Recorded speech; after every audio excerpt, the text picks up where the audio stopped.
A freighter carrying a crew of 29 disappeared on Lake Superior during a severe storm last night, and so far, no survivors have been found. The freighter, the Edmund Fitzgerald, was transporting iron ore when it ran into high winds and 25-foot waves. Within the cold, dark depths of Lake Superior hides a tragedy preserved through time. It's been decades since the SS Edmund Fitzgerald sank into the freezing waters, but the mystery behind its sudden demise remains unsolved. The Edmund Fitzgerald, broken into two large pieces, its hull is twisted and torn, with only its front half sitting proudly upright. The ship, with its entire crew, disappeared without even an SOS signal. But that mystery is coming to an end. Evidence from underwater drone footage may have solved the puzzle for good. The giant of the lake. The Great Lakes have long served as a complex system for the transportation of cargo inland into northern America. And after the construction of the St. Lawrence Seaway, a system of rivers and canals that connected the Atlantic Ocean with the Great Lakes, it suddenly became possible to accommodate much larger barges and freight carriers into that system. The SS Edmund Fitzgerald was the first attempt at capitalizing on that opportunity, creating a ship that was as large as the new Seaway could handle. At 730 feet long, 75 feet wide, and 25 feet draft, it was a true behemoth. But right on its launch on June 7, 1958, things went horribly wrong. Elizabeth Fitzgerald, the wife of Edmund Fitzgerald, after whom the ship was named, tried to christen the ship. But the champagne bottle just wouldn't break. In the sailor culture, that is considered extremely unlucky. It took 3 tries to finally break the bottle, and when at last the freighter was ready to be launched, it crashed into the piers and doused the spectators with water.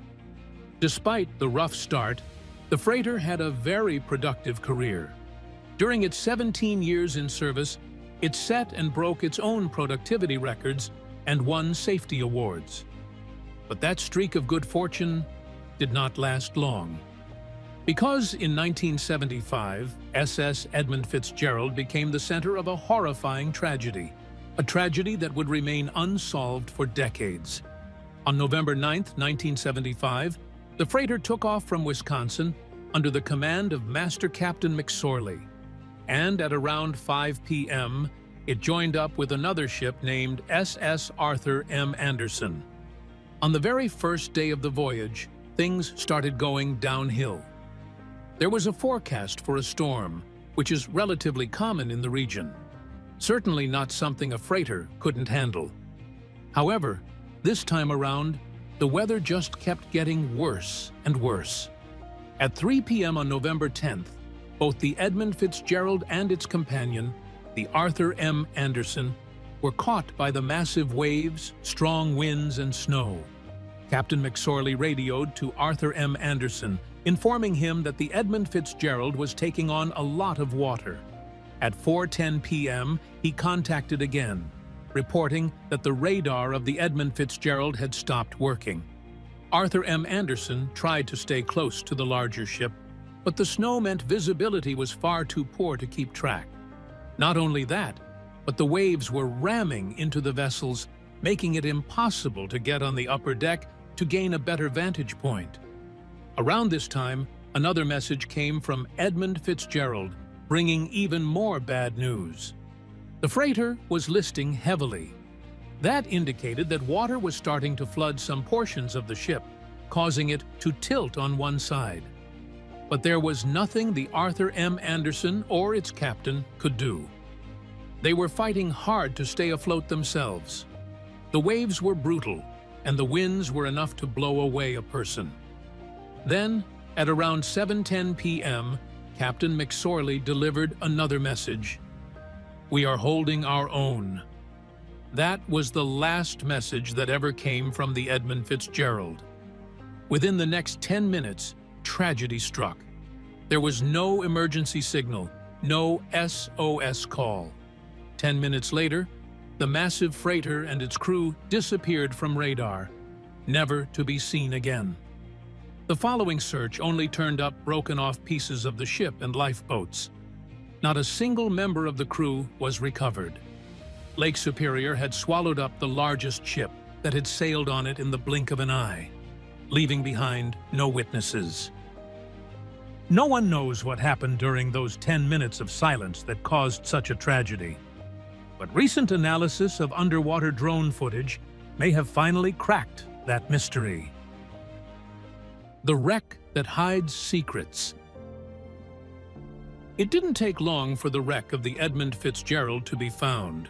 On November 14, 1975, a military plane identified the location of the sunken freighter using a magnetic anomaly detector. That's the same technology used to find submarines.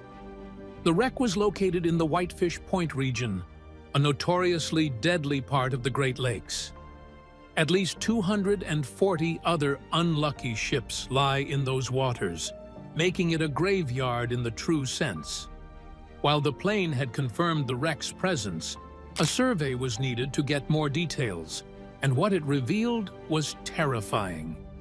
The massive freighter had not just sunk. Rather, the scans showed that it had been violently torn. The massive ship had been chopped in half like a toy, the pieces lying apart from each other on the lake bed. While there was no doubt that the storm that had apparently caused the ship's disappearance had been strong, was it really powerful enough to tear such a behemoth in two? The very thought defied the expectations of every expert. But the proof was right there. And if they wanted answers, they would have to go and get them. However, that's a task easier said than done. You see, the location of the wreck made it extremely difficult to access. The first hurdle is its depth. The wreck is located 530 feet underwater. Only the most experienced divers can conduct dives to that extreme depth. And even for them, there is a lot of risk. The divers require advanced equipment and carefully prepared gas mixes. One mistake in the preparation of those gases can mean disaster. And even if you do everything perfectly, it would take a long time to get down to the wreck, and even more to decompress on the way back up. The more time you spend down there, the riskier it gets. Add to that the reduced visibility, freezing temperatures, and the unique geography, and it becomes clear why direct dives were out of question. With submersibles as the only option left, the military was the first to conduct an expedition in May 1976. As the unmanned submersible named Curve 3 dove below the surface, the military experts did not know what to expect. The waters got darker the deeper the submarine went, until eventually it was pitch black. The submarine turned on its lights and kept traversing to the expected coordinates of the ship. The officers held their breath as the silhouette of the Edmund Fitzgerald came into view. As the submersible drew closer, they were able to see its hulking body in full, with the name of the ship clearly written on its side. The feed confirmed the scans. The ship had, in fact, broken in two. The bow section was planted in the lake bed upright, while the stern had capsized and lay nearly upside down at a 50-degree angle to the bow. The break had been anything but clean. The metal was bent and jagged. The ship's cargo of taconite pellets was scattered around the wreck, spilling out from the giant hole. Other components of the ship also littered the debris field, such as hatch covers and plating. After taking the measurements and coordinates of the wreck site, the submersible was called back to the main ship. The mission was completed. The goal hadn't been to explore, but to locate the wreck. The true exploration was yet to come. In 1980, another expedition was arranged, this time with a focus on exploring the wreck and figuring out why it sank in the first place. Headed by the famous marine explorer Jean-Michel Cousteau, the team used a manned submersible with 2 divers on board. They descended to the wreck, hoping to find definitive evidence that would explain the sinking of the ship. They carefully observed how the hull and metal plates had bent around the tear and came to an interesting revelation. The ship hadn't broken into two from the impact of hitting the lake bed, nor had the tear developed on the way down. Rather, the metal had bent in ways that suggested the split had happened on the surface, while the ship was still sailing. Then, each section sank to the bottom of the lake individually. This revelation raised a lot of questions. Could this mean that the Edmund Fitzgerald hadn't sunk due to flooding, but rather because of an impact? And was the split of the bow and the stern sudden, or was it slow enough for the crew to prepare? To find out the answer, another expedition was planned in 1994. This time, experts were going to take an even closer look, uncovering many more interesting findings. A close examination. This time, under the leadership of the sports diver Fred Shannon, the team used a submersible named Delta to descend to the wreck. Unlike the previous expeditions, however, this time the divers stayed for longer. They observed every inch of the wreck, collecting footage and identifying evidence. And in the process, they came across a terrifying discovery. Within the Edmund Fitzgerald, they found something the previous expeditions had missed. It was the body of one of the crew members. It was a sobering sight to see one of the crew members' corpses still inside the wreck. And if that wasn't scary enough, when the submersible got closer for a better look, the experts were left speechless. Despite being nearly 20 years old at this point, the condition of the body was remarkable. And the reason behind that is fascinating. You see, there is a saying that Lake Superior never gives up her dead.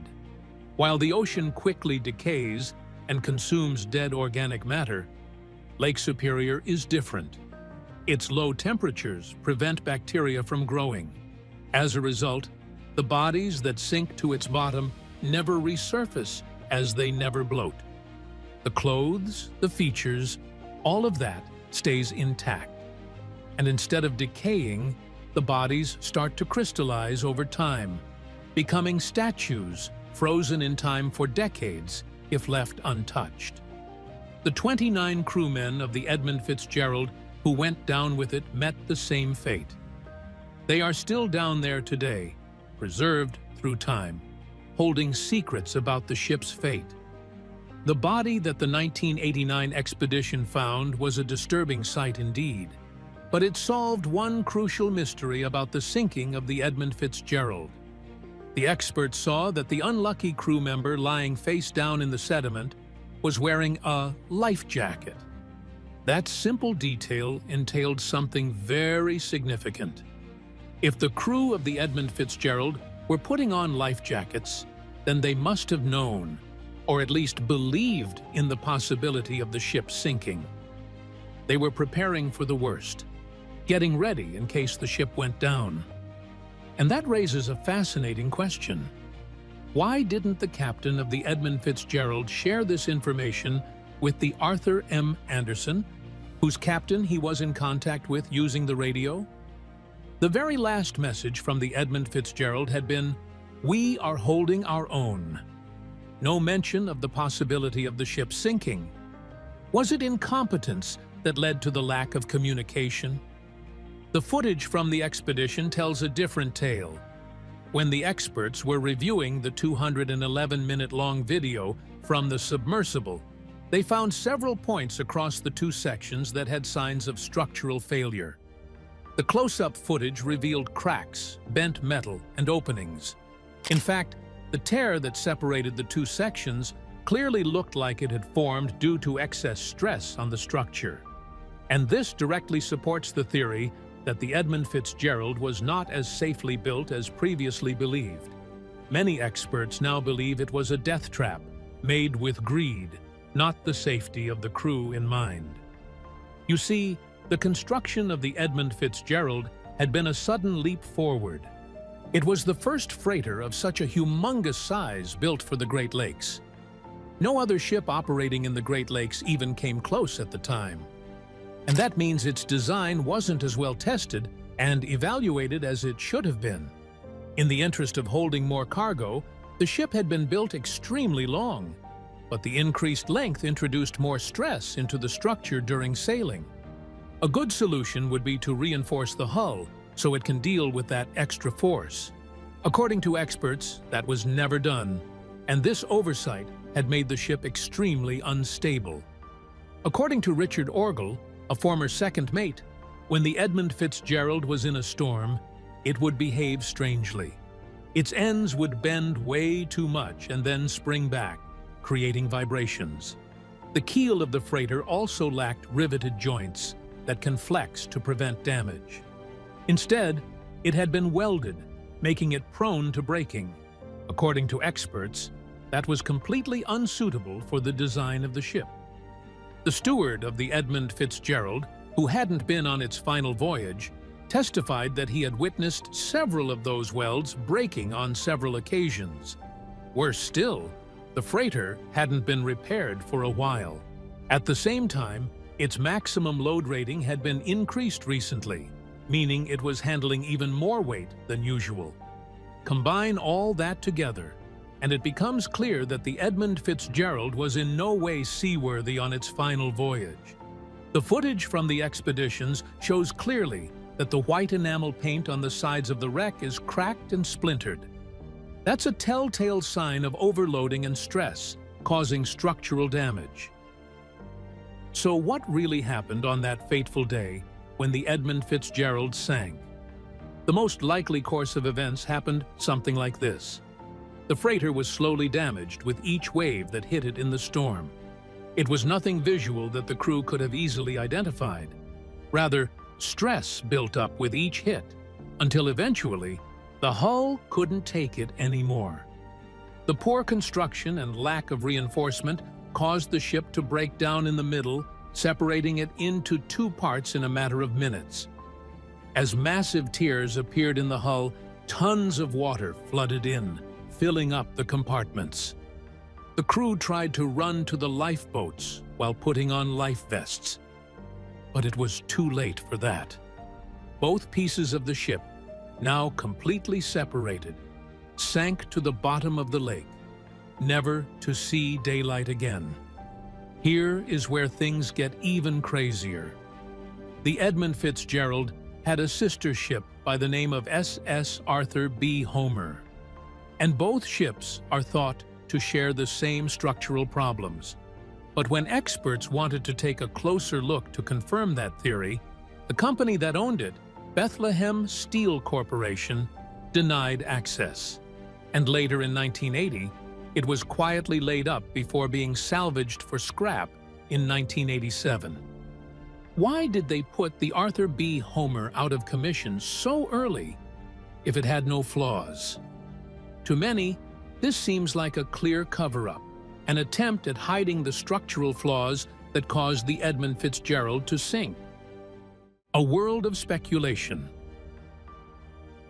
While the structural flaw theory is considered to be the most probable, experts have also proposed alternative explanations for why the famous freighter met its untimely end. First, there is the shoaling theory. Shoals are ridges that are usually hidden by water.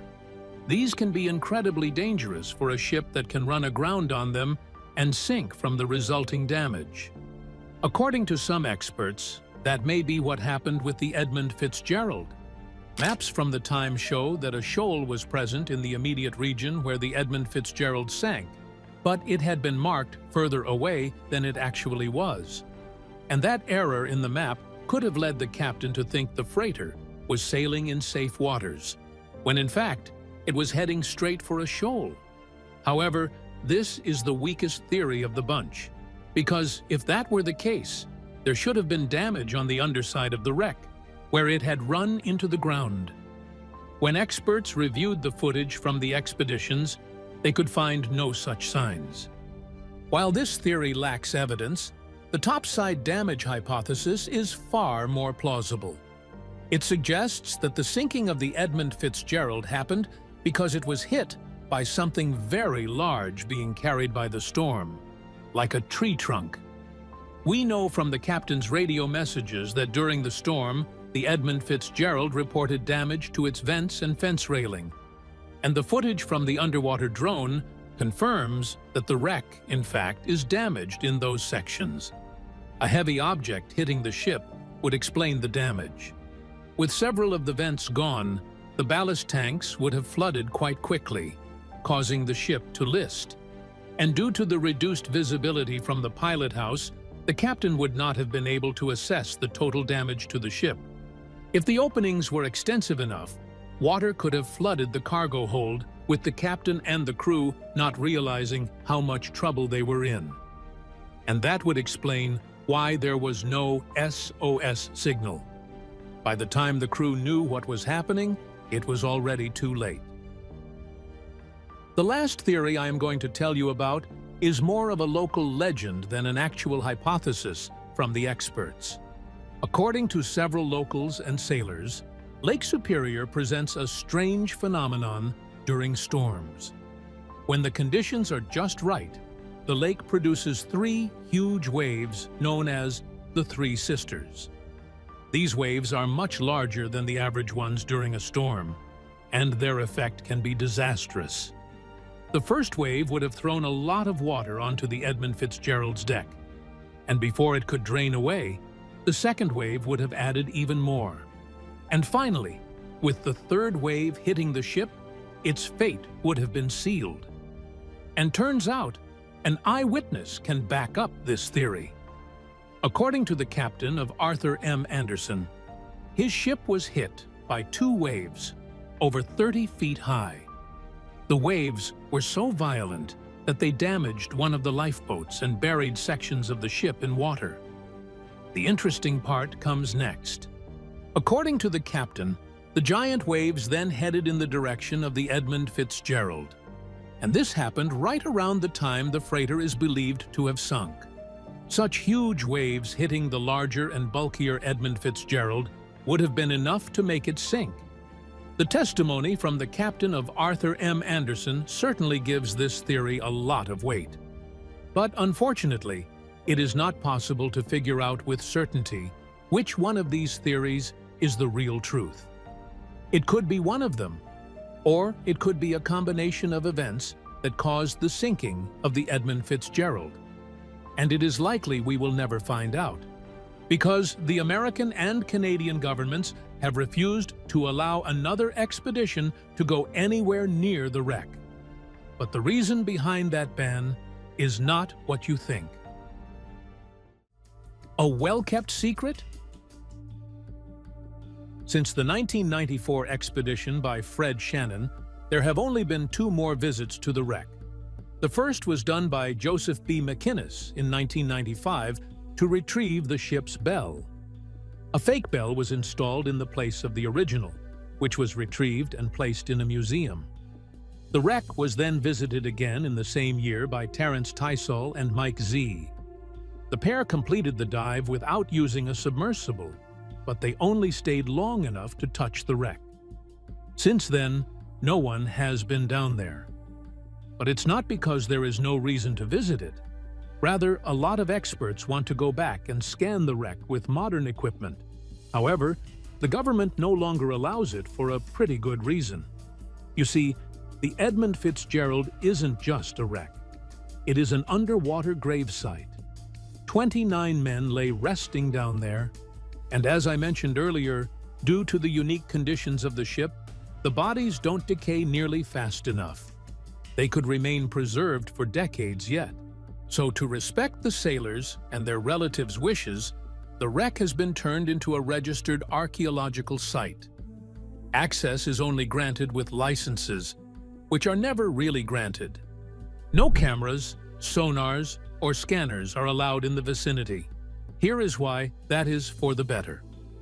From the little footage we have of one of the bodies accidentally recorded during the Shannon expedition, we know the crew member was still wearing their work aprons, and that indicates he, and likely the rest of the crew, were hard at work trying to save the ship from immediate disaster till the bitter end. And after showing that kind of bravery, these sailors certainly deserve to remain undisturbed alongside the ship they served on. Still, if the authorities decide to open up the wreck for a future expedition with more advanced tech, it would no doubt be a historic event. Of course, special care would need to be taken to not disturb the resting place of these brave souls. But if we can explore the wreck once again, we will find out once and for all what exactly happened to the Edmund Fitzgerald during those 10 minutes of silence. We will also get answers to burning questions like why didn't the captain ever put out an SOS signal as the ship literally split in two and sank? Why couldn't the lifeboats be deployed in time to save the crew? All those answers lie in the depths of Lake Superior. But to access them, it will take decades. Do you think access to the Edmund Fitzgerald wreck should be allowed for another expedition? Let me know your thoughts in the comments down below. I would love to hear your thoughts.